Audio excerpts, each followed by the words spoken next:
ਅਗਲੀ ਖਬਰ ਵੱਲ ਚਲੀਏ। ਯੂਐਸ ਦੇ ਜੋ ਹੋਮਲੈਂਡ ਸਿਕਿਉਰਿਟੀ ਦੇ ਸੈਕਟਰੀ ਆ ਅਲੈਜੈਂਡਰੋ ਮੈਰਕੋਸ, ਇੱਕ ਟਾਈਮ ਦੇ ਉੱਤੇ ਡੈਮੋਕ੍ਰੇਟ ਪ੍ਰੈਜ਼ੀਡੈਂਟ ਡੋਨਲਡ ਟਰੰਪ ਉਹਨਾਂ ਦਾ ਬਹੁਤ ਮਜ਼ਾਕ ਉਡਾਉਂਦੇ ਸੀ ਕਿ ਜੀ ਦੇਖੋ ਇਹ ਕੰਧ ਬਣਾਉਣ ਜਾ ਰਹੇ ਆ ਤੇ ਅਸੀਂ ਕੰਧ ਬਣ ਨਹੀਂ ਦੇਣੀ। ਬਾਅਦ ਦੇ ਵਿੱਚ ਰੋਕ ਵੀ ਦਿੱਤੀ ਗਈ ਜਦੋਂ ਪ੍ਰੈਜ਼ੀਡੈਂਟ ਜੋ ਬਾਈਡਨ ਹੁਣੀ ਆਏ।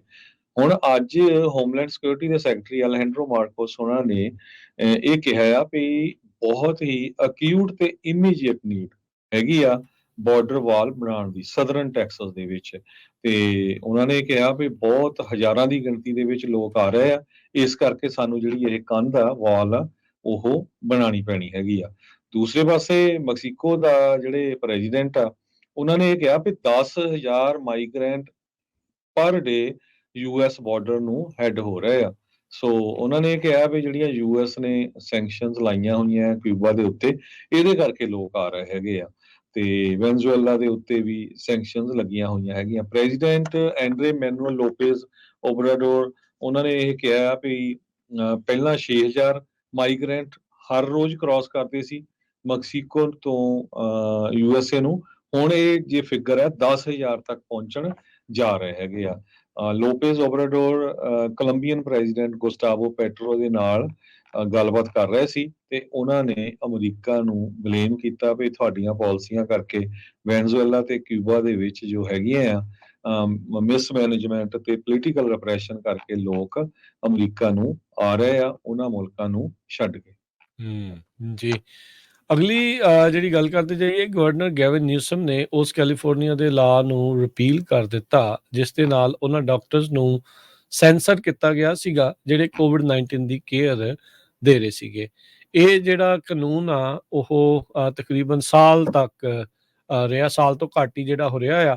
ਕਹਿੰਦੇ ਵੀ ਇਹ ਬੜਾ ਅਨਯੂਜੂਅਲ ਮੂਵ ਆ ਇਸ ਨੂੰ ਰਿਪੀਲ ਕਰਨ ਦੇ ਲਈ। ਗਵਰਨਰ ਨਿਊਸਮ ਨੇ ਸਾਈਨ ਕੀਤਾ ਸੀ ਬਿੱਲ ਜਿਹੜਾ ਰਿਪੀਲ ਕੀਤਾ ਜਾ ਰਿਹਾ ਆ। ਡੈਮੋਕ੍ਰੈਟਿਕ ਜਿਹੜੀ ਹੈਗੀ ਆ ਪਾਰਟੀ ਉਸ ਦੇ ਦੁਆਰਾ ਇਸ ਇਨੀਸ਼ੀਏਟਿਵ ਨੂੰ ਕੈਲੀਫੋਰਨੀਆ ਦਾ ਬਿੱਲ AB 2098 ਪਾਸ ਕੀਤਾ ਗਿਆ ਸੀ ਸਤੰਬਰ 2022 ਦੇ ਵਿੱਚ, ਜਿਹਦੇ ਨਾਲ ਕਹਿੰਦੇ ਵੀ ਜਿਹੜਾ ਆਥੋਰਾਈਜ਼ ਕਰਦਾ ਸੀਗਾ ਉਹਨਾਂ ਲਾਇਸੈਂਸਿਸ ਨੂੰ ਵਾਪਸ ਲੈਣ ਦੇ ਲਈ ਉਹਨਾਂ ਮੈਡੀਕਲ ਪ੍ਰੋਫੈਸ਼ਨਲਸ ਦੇ ਜਿਹੜੇ ਕਹਿੰਦੇ ਵੀ ਮਿਸ ਇਨਫੋਰਮੇਸ਼ਨ ਜਾਂ ਡਿਸਇਨਫੋਰਮੇਸ਼ਨ ਕੋਵਿਡ-19 ਦੇ ਬਾਬਤ ਜਿਹੜੇ ਉਹ ਦੇ ਰਹੇ ਸੀਗੇ।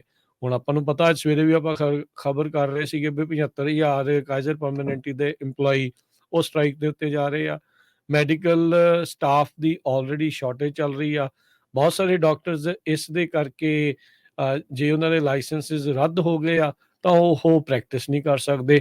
ਸੋ ਹੁਣ ਇੱਕ ਜਿਹੜੇ ਗਰੁੱਪ ਆਫ ਡਾਕਟਰਸ ਆ ਨਿਊ ਸਿਵਲ ਲਿਬਰਟੀਜ਼ ਅਲਾਇੰਸ, ਉਹਨਾਂ ਨੇ ਨਿਊਸਮ ਨੂੰ ਸੂ ਕੀਤਾ ਸੀਗਾ ਸਟੇਟ ਨੂੰ ਜਿਹੜਾ ਉਹ ਕੋਰਟ ਦੇ ਵਿੱਚ, ਜਿਹਦੇ ਕਰਕੇ ਉਹਨਾਂ ਨੂੰ ਪ੍ਰੀਲਿਮਿਨਰੀ ਇੰਜੰਕਸ਼ਨ ਵੀ ਮਿਲਿਆ ਸੀਗਾ ਇਸ ਕੇਸ ਦੇ ਵਿੱਚ। ਤੇ NCLA ਨੇ ਕਿਹਾ ਸੀਗਾ ਨਿਊਸਮ ਤੇ ਡੈਮੋਕ੍ਰੇਟਸ ਨੂੰ ਵੀ ਰਾਈਟਿੰਗ ਇਜ਼ ਔਨ ਦਾ ਵਾਲ ਤੇ ਇਸ ਲਈ ਤੁਹਾਨੂੰ ਮੂਵ ਕਰਨਾ ਹੀ ਪੈਣਾ ਆ ਇਸ ਲਾ ਨੂੰ ਵਾਪਸ ਲੈਣ ਦੇ ਲਈ, ਜੋ ਇਵੈਂਚੁਅਲੀ ਗਵਰਨਰ ਨਿਊਸਮ ਨੂੰ ਕਰਨਾ ਹੀ ਪਿਆ।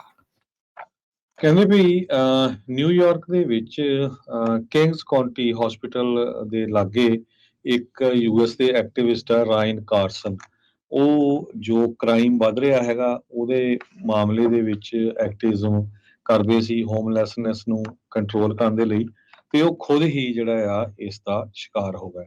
ਅੱਜ ਮਿਸਟਰ ਕਾਰਸਨ ਜੋ 32 ਸਾਲਾਂ ਦੇ ਆ ਉਹਨਾਂ ਨੂੰ ਕਰਾਊਨ ਹਾਈਟਸ ਨੇਬਰਹੁੱਡ ਦੇ ਵਿੱਚ ਸਟੈਬ ਕਰ ਦਿੱਤਾ ਗਿਆ ਉਹਨਾਂ ਦੀ ਗਰਲਫ੍ਰੈਂਡ ਦੇ ਬਿਲਕੁਲ ਸਾਹਮਣੇ। ਜੋ CCTV ਫੁਟੇਜ ਆਈ ਹੈਗੀ ਆ ਉਹਦੇ ਵਿੱਚ ਇਹ ਦੇਖਿਆ ਵੀ ਕੋਈ ਬੱਸ ਸਟਾਪ ਬੈਂਚ ਦੇ ਉੱਤੇ ਉਹਨਾਂ ਦੀ ਗਰਲਫ੍ਰੈਂਡ ਬੈਠੀ ਸੀ ਤੇ ਉਹ ਨਾਲ ਸੀ, ਕੋਈ ਉੱਥੋਂ ਆ ਰਿਹਾ ਸੀ ਜਿਸ ਨੇ ਸ਼ਰੇਆਮ ਜਿਹੜੀਆਂ ਆ ਚਾਕੂ ਮਾਰ ਕੇ ਉਹਨਾਂ ਨੂੰ ਮਾਰ ਦਿੱਤਾ।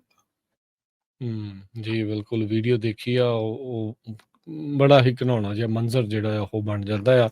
ਇੱਕ ਪਾਸੇ ਉਹ ਵਿਚਾਰੇ ਇਸੇ ਚੀਜ਼ ਨੂੰ ਕਹਿ ਰਹੇ ਸੀਗੇ ਵੀ ਭਾਈ ਨਹੀਂ ਕਰਨਾ ਚਾਹੀਦਾ, ਉਹਨਾਂ ਲੋਕਾਂ ਦੇ ਹੱਥੋਂ ਹੀ ਜਿਹੜਾ ਇਸ ਦਾ ਕਤਲ ਕਹਿ ਲਓ ਵੀ ਉਹ ਹੋ ਗਿਆ।